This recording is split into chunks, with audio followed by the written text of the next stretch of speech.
Welcome to the programme, Mr. Morris. How can you recognise the state of Palestine when it doesn't have any borders? Well, we did recognise the state of Israel back in 1950 on undefined borders without a precisely defined capital. So recognition would not preclude negotiations. It's the right thing to do. I mean, if you're asking why am I bringing it forward, well, as the son of a coal miner from the north of England, not part of the metropolitan elite, it is the right thing to do, and there's a huge feeling in the country that this is the time. Right. Why is it the right thing to do now? Because the Labour Party policy has been to support a two-state solution, a Palestinian state alongside the Israeli state. So why have a motion in a British Parliament recognising a country that hasn't actually yet been formed? Why not wait for those negotiations to happen and then support a Palestinian state when it's created? There's broad agreement that the solution is through progressive negotiations, peaceful negotiations, non-violent methods to secure a two-state solution.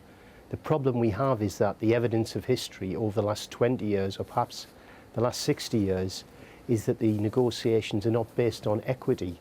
They're rather asymmetrical. Israel holds all the aces. They continue to expand their settlements, continue to annex land. We saw the terrible incursion into Gaza and the consequential loss of life.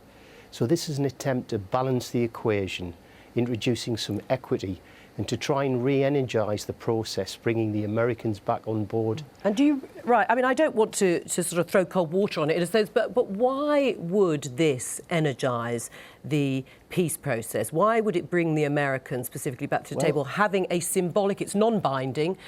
There's even a statement here from Prime Minister David Cameron's official spokesman saying that foreign policy towards Palestine will not change, whatever the outcome of the vote. So it is a symbolic gesture. Well, I think it's important, Joe, because it's an historic opportunity. Britain does have an important role on the world stage. We are a permanent member of the UN Security Council. If Mr Cameron decides not to act upon a resolution of the House, assuming it's successful, and I might say that all sides think that the two-state solution is the right approach. Yeah, but that's Joe, not what you're proposing. Well, it is.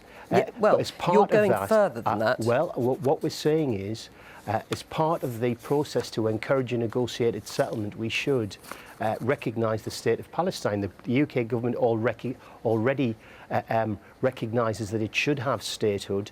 135 other nations, including just last week Sweden, have already recognised. And we need to give encouragement to those Palestinians who are involved in non-violent negotiations to try and reach a successful conclusion. Right, what do you think the outcome will be then, this afternoon? I'm hopeful that that we will prevail.